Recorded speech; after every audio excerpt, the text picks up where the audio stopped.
I'm sorry, I have made quite a few mistakes in making these videos. Um, One of these days I will get it down and you guys won't have to deal with this craziness of my part 1, 2, 3A and 3B videos. Um, this is actually going to be part 1 because I deleted part 1. It was just way too much editing. So I'm going to go back over part 1 and hopefully make it shorter. Part 2 I will post after this one. I'm going to try to get these in the right order. And then I'm going to do I'm uploading right now from my phone, part 3A. I posted part 3 already, and I'm going to edit that to say part 3B because I didn't realize that I actually had another part between I don't know. I combined 2 videos, which I thought were part 3, and realized that I had another 8-minute video that was also part 3. So I may just have to change this to part 1, 2, 3, and 4. You just have to disregard my video. I'm gonna have to take a look at it and see if I can edit it. And I typically do this from my phone and not from the computer. But you know, the computer is actually easier because you don't have it getting full on you, and it's much easier. Sorry, I have need to delete something. It's much easier to edit and stuff from the computer anyway. So quickly, I'm just going to go into part 1. Part 2 starts with the end of part 1, where I'm discussing when your milk should start to come in, which is by day 3 to 5, and I kind of go into that further. If there's anything I miss, anything that I don't mention that you have a question about, please feel free to comment or email me, and I will get back to you with the answer as quick as possible. Email is probably the quickest way to get in touch with me, so I would say that would probably be what you'd want to go for. So I'm going to start with this part 1 and get this done because I actually still have another video to make. And I want to get these edited and uploaded so you guys don't have to deal with this craziness of looking to figure out which one is first and which one is last and all that kind of stuff. So one of the reasons why I'm making these videos, I noticed that I've been making a few breastfeeding videos. I believe I have uploaded. I have to check to see exactly. I think I deleted a few. I didn't really like them, so I deleted them and I kind of like started over. But I noticed last week, I believe it was, I posted a breastfeeding video on going back to work and breastfeeding. And I noticed that it pretty much got double the views that my original breastfeeding posts got. And this was just in a week, whereas the other one's been up for quite a while and it's already doubled that one. So what that tells me is that there are certain topics that moms are looking for the answers in, and not necessarily everything that everything about breastfeeding. So what I decided to do, I started thinking about what were things that every time I got pregnant and were breastfeeding every single baby, what did I find that I was like looking up, typing in questions and Googling and that kind of thing. And it's funny because now I didn't become a breastfeeding specialist until after I had my children. My daughter was, I think, 3 when I started doing it. So now I have information that would have helped me before. But all I can do now is help moms who were in my position. So I have to go back and think about, okay, what were some things that I Googled, things that I worried about, and things like that. And I think the one thing I want to say is really have more faith in yourself and more confidence in yourself, and don't expect that you're going to fail.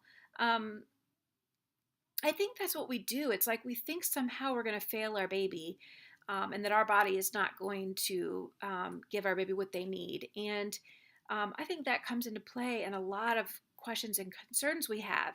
And even if we're not breastfeeding, it's formula feeding, we still are concerned about, okay, I would like to for instance, my working and breastfeeding, that one would be a little bit different, but like I'm talking about engorgement and I'm talking about spitting up and vomiting. And really, a baby who is formula fed or breastfed can have these the issue of vomiting and spitting up, and mom is going to have issues with engorgement, whether she breastfeeds or she doesn't.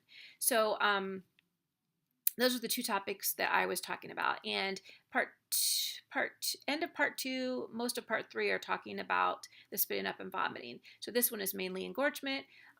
So yes, your breasts will be full. I promised that I would post a few pictures, so I'm going to just kind of like show you one. This shows you basically how your breasts look, usually by day 3, which I mentioned in the next video. So they'll be red, they'll be very hot, sometimes shiny because of the stretching of the skin, very painful, hard, and many times hard for the baby to latch because you're so full, your breasts are so full. That is very normal, and that happens anywhere between day 2 and day 5. That would be, so I would say day 2 would be mom who's had babies before. So I typically had mine by the second day. My milk would increase. Then a mom who's a new mom, I would say about day 3 or 4, usually by day 3. And then day 5, 5, 6 for a mom who has had a C-section. You don't want to go, if you feel that your milk has not increased by then, you want to make sure to talk to your doctor or a lactation consultant or something like that. Even feel free to email me and ask me, if you're having some issues. So typically that's why it's like 2 to 4 in most cases. There can be certain cases why it might take a little bit longer. And so if you talk to a lactation counselor or lactation consultant, they can kind of explain to you and ask you questions to kind of figure out what could be going on. So again, that's very normal, and very, it can be very painful. So, there's things that you can do for that, which I believe I touch on in part 2. I'm going to have to double check to see exactly how much I talked in that one, but I'm pretty sure part 1 was mainly just me blabbering about why I think that we blame ourselves and think we're going to fail. And so, I edit most of that out. So the couple points I do want to bring out that I do not believe I mentioned in part 2 is that if you notice flu-like symptoms, fever, and your breasts are full and heavy like that, it could be mastitis. So you want to talk with the doctor, especially if, like I said, you have a fever. And you want to do that because you need to be on an antibiotic. Also, if you have a red part of the breast, it might not be the whole breast. It could just be an area of the breast that's really hard and painful. That could be a plugged duct. So in that case, you need to know what to do and how to handle that. Those are common, but I don't want to say necessarily normal, but they're not abnormal either. I had 4 and I never experienced mastitis.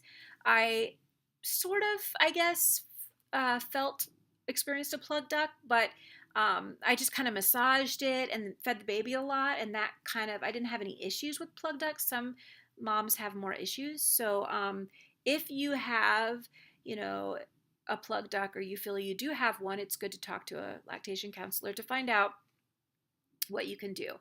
Basically, you want to rub that area and you want to either pump or feed as much as you can. It's going to be painful, but that's how you're going to get that milk out, and you got to get it out. Otherwise, it becomes mastitis.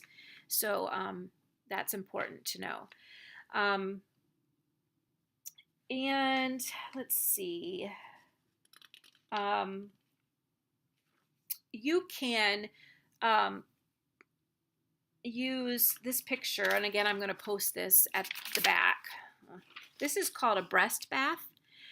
You would actually lean over and you would put your breasts into this um, pail of water, a bucket of water, whatever you want to call it, warm water. And this kind of just helps the breast milk flow. You're kind of like helping it through gravity. It kind of pulls it down. This is also really great for a plug duct. But for a mom who's suffering, I never tried this and I wish I would have known about it because I think it really would help. Also, warm showers. Letting it run from your back, not necessarily the front, but letting it come down the front of your shoulders and kind of down the breasts. You can take anti-inflammatories just to help with the discomfort. I believe that's pretty much it on that one as far as what I mentioned in the first video. The second video, I am not really sure. This is just not so great. I may change all of it if I go back and see that it's just kind of not so great and I didn't cover things I wanted to cover. So if you have any questions, please let me know, comment or email me. And I'm going to go in further, watch part 2 and part 3A and 3B, and I will talk more on engorgement, I believe, and a lot more on the vomiting and spitting up because those are normal. And I kind of will touch base on like when you need to worry. And one thing I definitely want to say is never panic because it's not going to help you or the baby. And really, those things I can tell you they're both pretty normal and nothing to panic about. And I will give you some tools and things to do to basically know whether or not you need to do something about the problem, if it's a problem. So that's it for this video, and hopefully I covered everything that I was supposed to. I am going to double check it. I apologize for the amount of videos that I have. Hopefully I'll just do a better job on any more videos I do.